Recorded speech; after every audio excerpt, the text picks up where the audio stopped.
Last వీడియోలో stability analysis యొక్క introduction అనేది క్లియర్గా ఎక్స్ప్లెయిన్ చేసుకున్నాం. ఈ వీడియోలో దాన్ని బేస్ చేసుకుని ప్రాబ్లమ్స్ అనేటివి ఒక్కొక్క వీడియోలో ఒక్కొక్క ప్రాబ్లం అనేది ఎక్స్ప్లెయిన్ చేసుకుంటా పోదాం.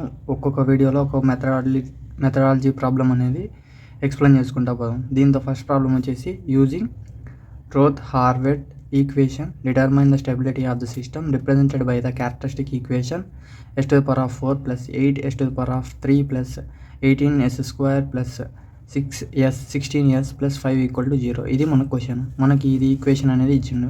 దీన్ని రూట్ హార్వెట్ ఈక్వేషన్ అనేది మనం బేస్ చేసుకొని దాని యొక్క స్టేబుల్ కండిషన్ అనేది కనుక్కోవాలి. దాని యొక్క కండిషన్ అనేది స్టేబుల్లో ఉందా అన్స్టేబుల్లో ఉందా అనేది మనం కనుక్కోవాలన్నమాట. అది ఎలా ఫైండ్ అవుట్ చేస్తామో ఇప్పుడు ఈ వీడియోలో చూద్దాం.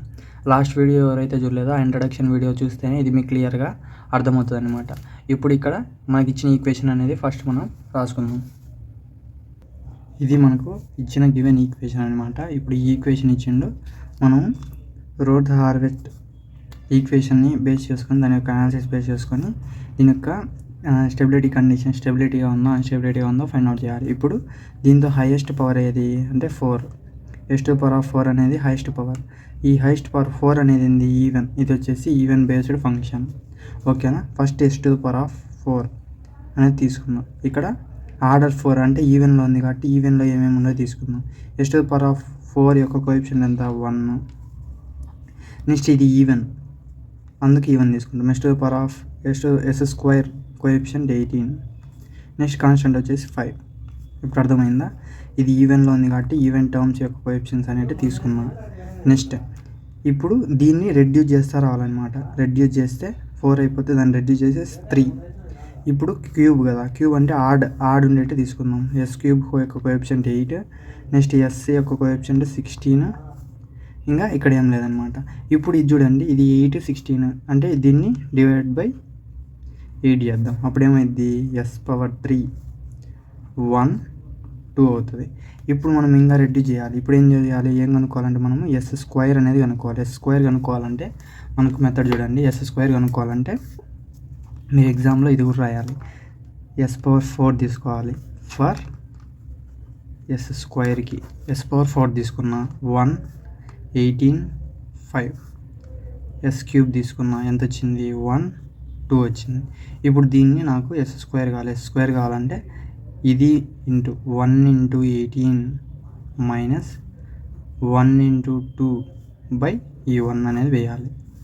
ఫస్ట్ ఇది ఇంటూ ఇది చేసి ఈ మైనస్ ఇది ఇంటూ ఇది చేసి ఇక్కడ ఉండేది వేయాలి. నెక్స్ట్ ఇక్కడ ఏం లేదంటే మనం 0 అనుకోవాలి. ఇప్పుడు చూడండి 1 × 8 నెక్స్ట్ 1 × 5 ఇది అయిపోయింది. 1 × 5 మైనస్ 1 × 0 1 × 0 బై ఇక్కడ ఏముంది 1. ఇప్పుడు దీంట్లో చేస్తే ఏమొస్తుంది 18 మైనస్ 2 ఎంత 16.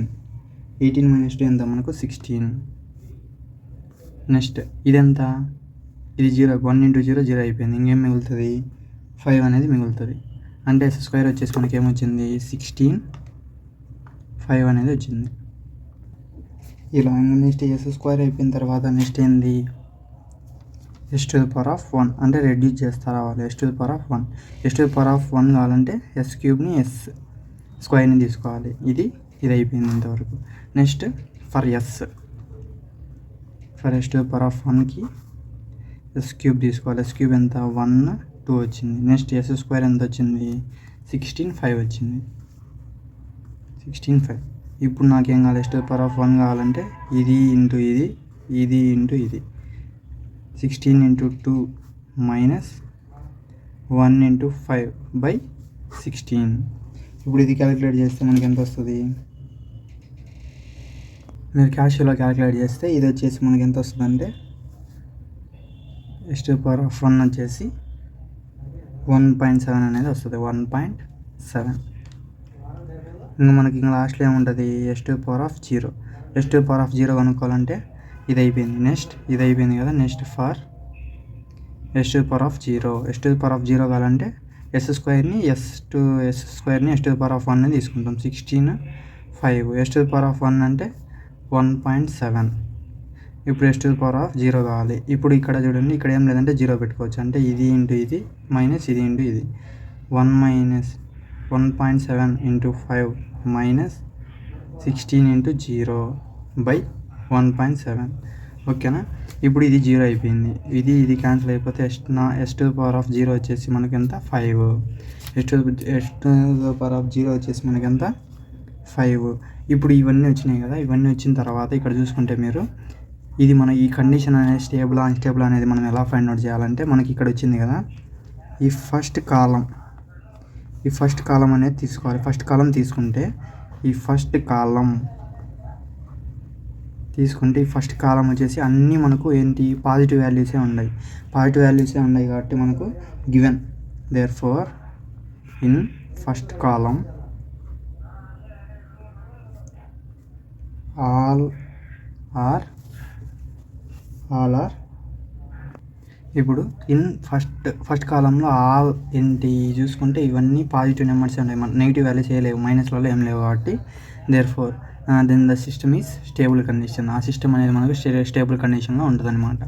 అప్పుడు సిస్టమ్ అనేది స్టేబుల్ కండిషన్లో ఉన్నప్పుడు దాని వాల్యూస్ వచ్చేసి ఇది తీసుకుంటాం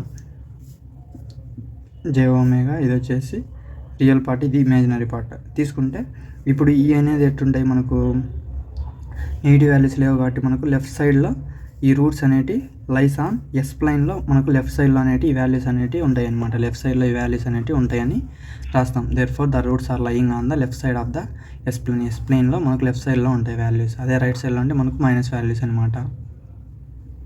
this is about this question. ఇలా మనము ఫస్ట్ కాలం అనేది మొత్తం పాజిటివ్ ఉంటే మన గివెన్ సిస్టమ్ వచ్చేసి స్టేబుల్ కండిషన్లో ఉన్నట్టు. ఒకవేళ మైనస్ టర్మ్స్ ఉంటే అది అన్స్టేబుల్.